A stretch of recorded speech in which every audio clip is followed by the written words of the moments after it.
Winter's coming. It's important to get the tent up off the ground.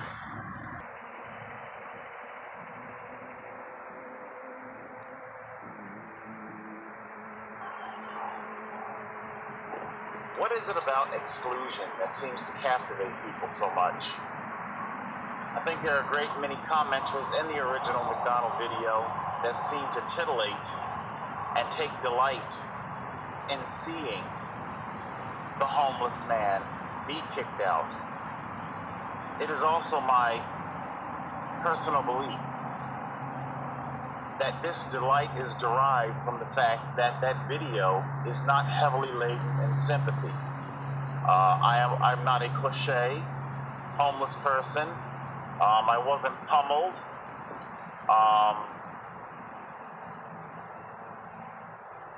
Because I didn't look gaunt and starving, perhaps. The point is, there was no emotional payoff in the video, which I'm well aware of. Emotional payoff? What exactly do you mean, total control?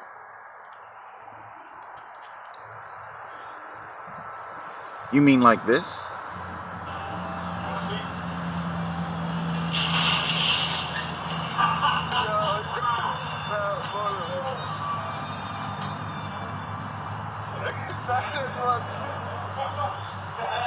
How many times have I tell you stop sleeping in here, my nigga? You're here all day, you have enough time. And how many times your customers and the people gonna tell you stop sleeping in here? No, it was no accident, bro. You know I'm not playing with you. I ain't gonna call the cops for you like I said. You gonna get out of here. Yo, this nigga, this boy's mad water because my nigga shot his phone, man.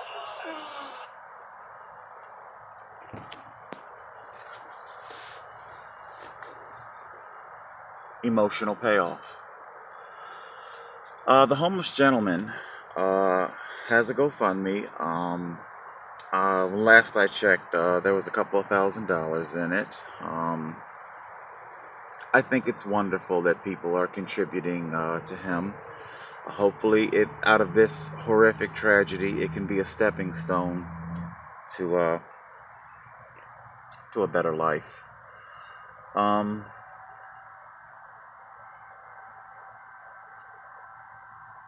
This is what I've been talking about. It seems to be that society is in this system where unless there's emotional payoff for them, then nobody really seems to care. Melania Trump went overseas, I believe to Africa, to advocate for child poverty.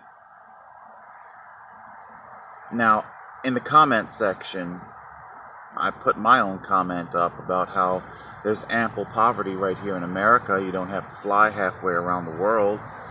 But I couldn't help but notice that the majority of the comments seem to center around, illegal aliens being detained and the poverty and strife there.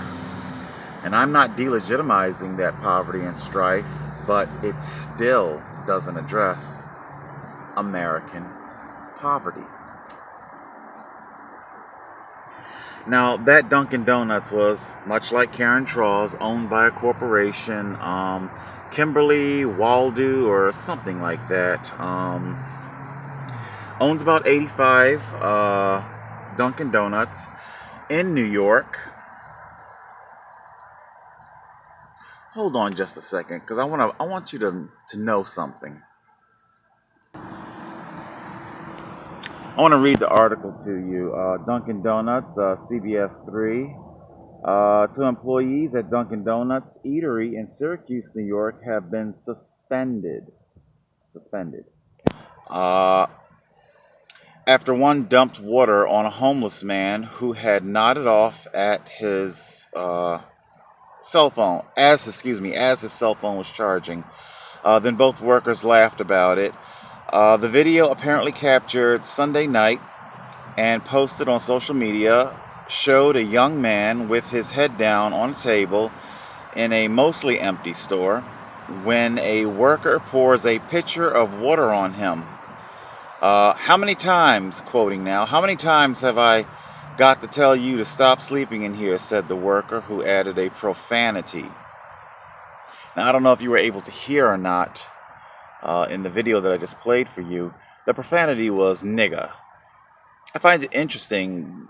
I understand corporate media. They don't say the word nigga usually, but they will usually coin it as N-word. Why are you shying away from the use of a urban, and let's be honest, urban ghetto? I don't care if he's considered a manager or not. He's urban, he's black, he's ghetto as fuck, and he's saying nigga. But for whatever reason, our corporate media here doesn't want to vilify him for using the N-word. It just says profanity. The employee and another not in the video can be heard laughing, presumably the one holding the camera and recording, as the man gathers up his wet belongings.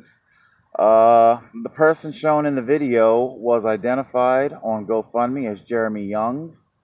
A fundraiser set up to help him in the wake of the encounter already surpassed $1,100 on Monday afternoon. That's wonderful.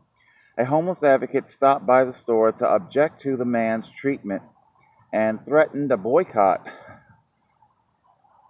What do you mean threaten a boycott? That's the thing I don't quite get. Either you're going to boycott or you're not. If anything, it speaks to exactly how addicted you obviously are. and it's why I don't want to cross my topics here. I'll stay on topic. Homeless advocate stopped by the store to object to the man's treatment and threatened to boycott if management didn't address the issue, according to Syracuse.com. The scenario prompted a demonstration of roughly 20 people outside the store, with one protester carrying a sign reading "Homeless Lives Matter." What can I say? We're in this economy where it seems like everybody doesn't feel like their lives matter. Black lives, cyclist lives, homeless lives. Everybody wants to be recognized and that their life matters. Reached for comment, Dunkin' Donuts emailed a statement to CBS Money Watch attributed to Kimberly Wolak, W-O-L-A-K, Chief Operating Officer of Wolak Group, which owns about 85 Dunkin' Donuts stores in New York, New Hampshire, and Maine. Her statement read, in part, "We are extremely disturbed by the behavior of our employees." Notice it says employees and not ex-employees, not former employees. Talk about that in a minute. Captured in the video, it not only violated our written policies, but goes against our core values as an organization. And here I'll show you the got our protesters gathered about. Okay. Let's see. Both workers involved were suspended pending an investigation, added Wolak, who also said the business would be reaching out to the individual in the video to apologize and would work with advocates to ensure its workers are better trained on how to engage with the homeless.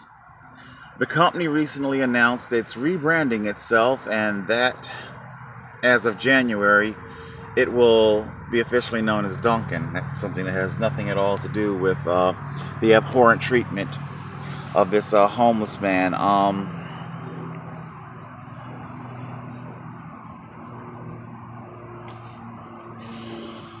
Today, it's October 3rd. Today, there was, in the Dunkin' Donuts that I often frequent, a gathering, a community gathering, coffee with a cop, I believe they called it. I'm flat busted and broke, so I didn't really have money. I wanted to cover the event also, but there were some other things going on in my life. Anyway,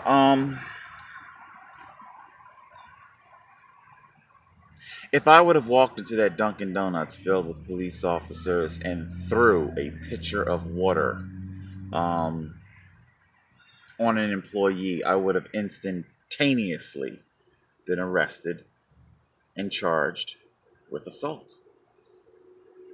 Probably simple assault. Had I have thrown the pitcher of water on a police officer, it would have been aggravated assault.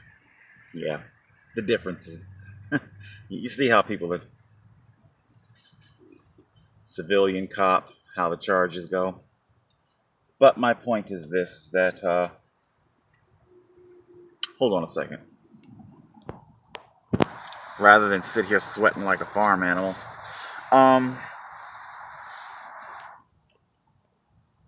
Those employees were not charged with a crime. They weren't even fired.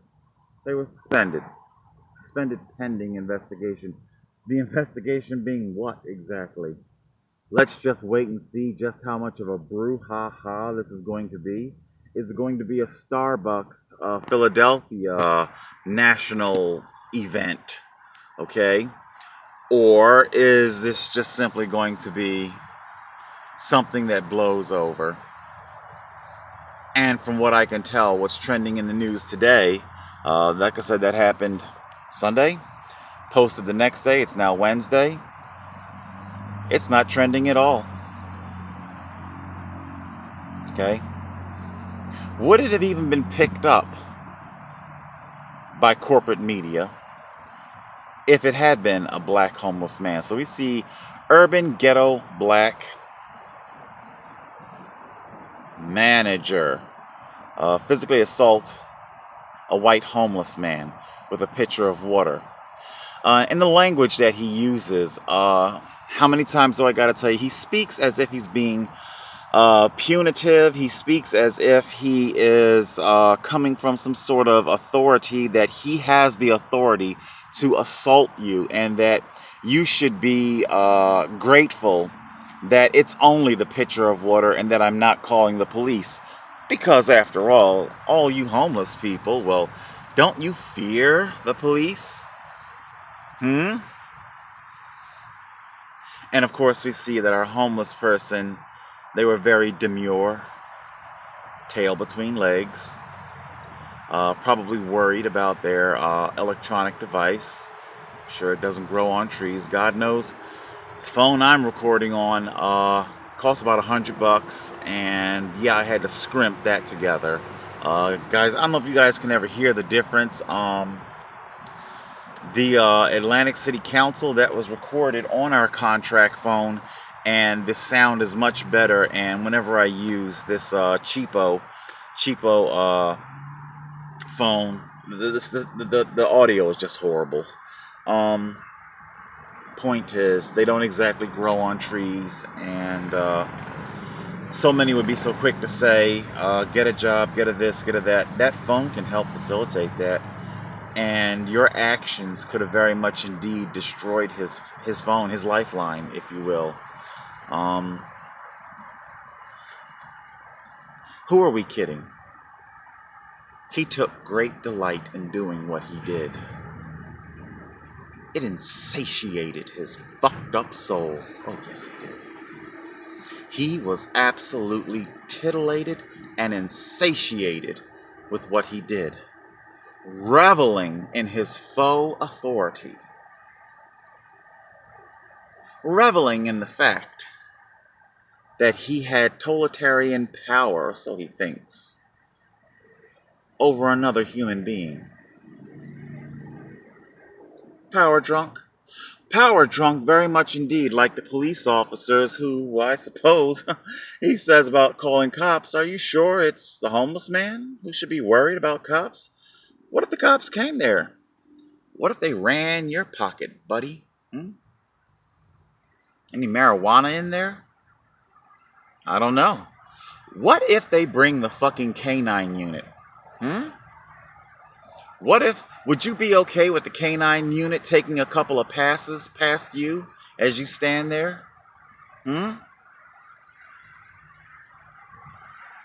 Tell me, would the dog sit down? Would the dog give the motherfucking signal that this guy is holding?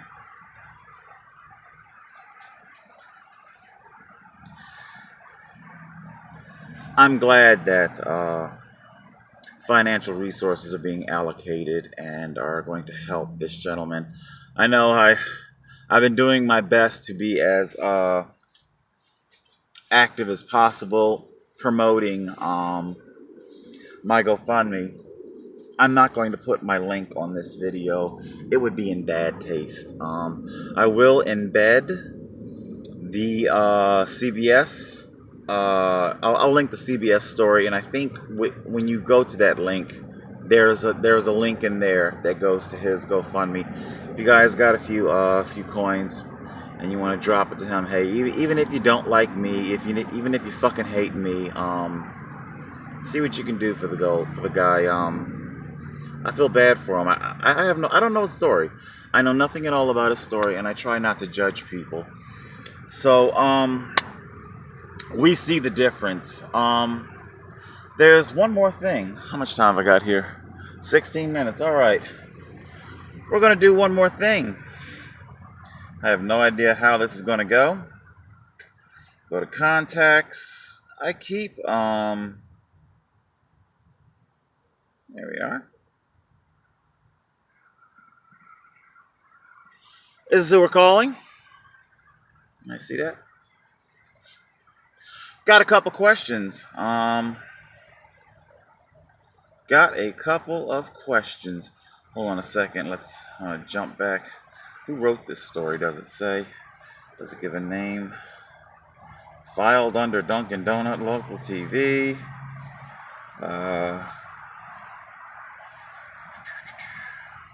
What's the matter, CBS? Doesn't any of your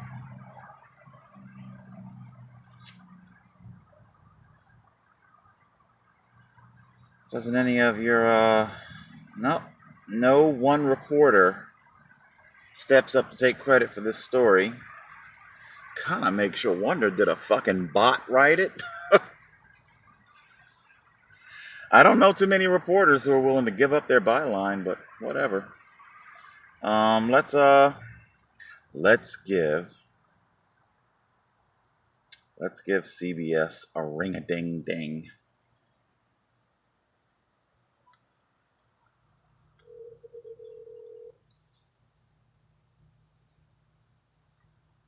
Can you guys hear? I gotta get closer. Good afternoon.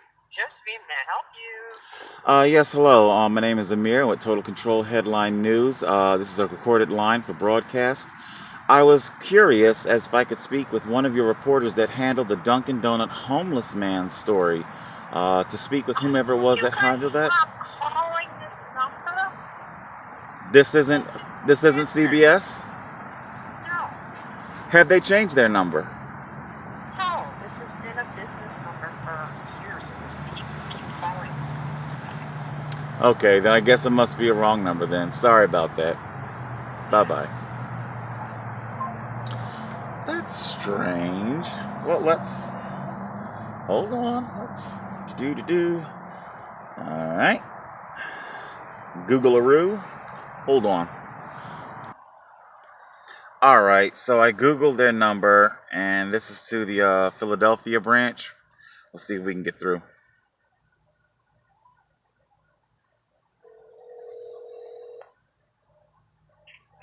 CBS 3. Yes, hello, my name is Amir Bathian with Total Control Headline News on a recorded line for broadcast. I was calling to see if I could speak with somebody about the Dunkin' Donut homeless man story, whomever it was that covered that, and also I would like to speak with one of your reporters in regards to how you vet these stories. What is the criteria for what stories you choose to cover for homeless and which stories you do not? Hold on one second.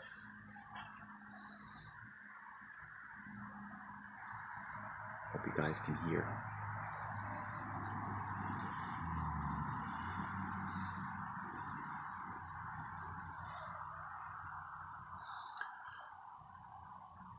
Keep the speaker next to the mic.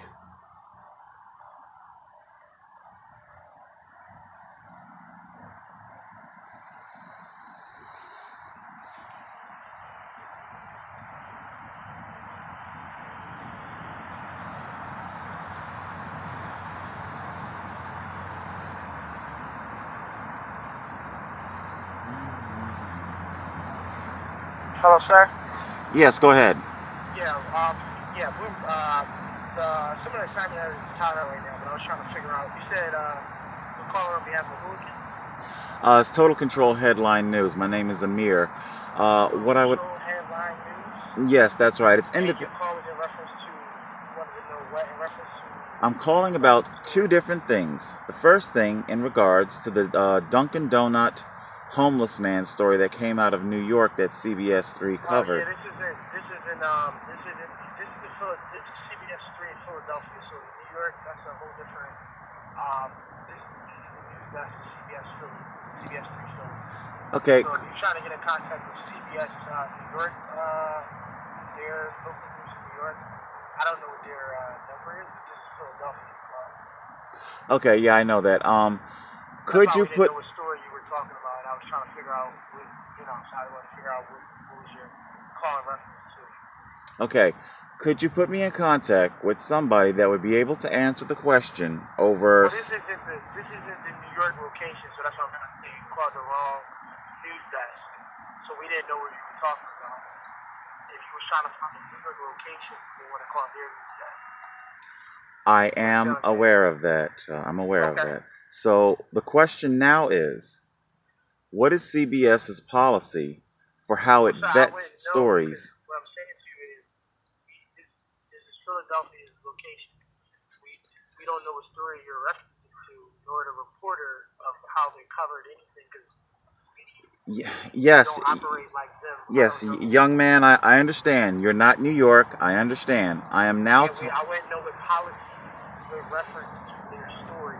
Yeah, I know. So if you could put me in contact with perhaps your bureau chief or somebody that would be. Hold on one second. Okay.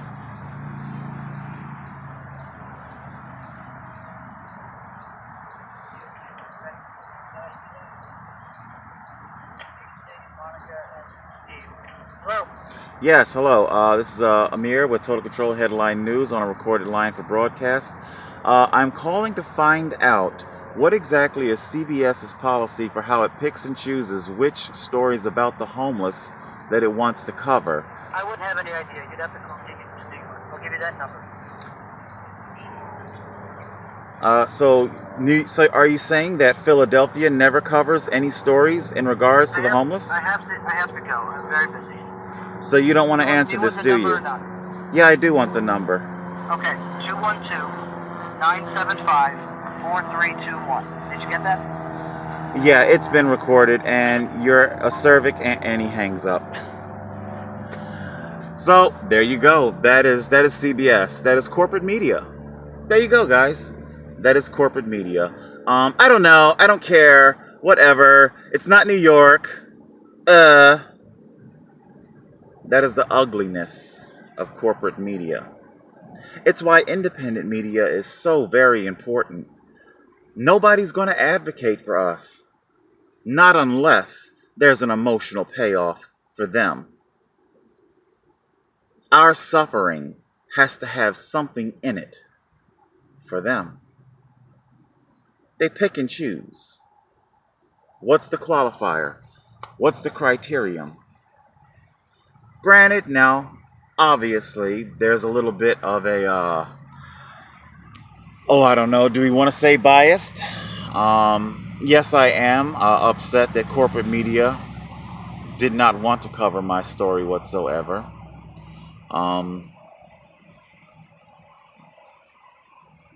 Like I said, I don't broker an emotional payoff.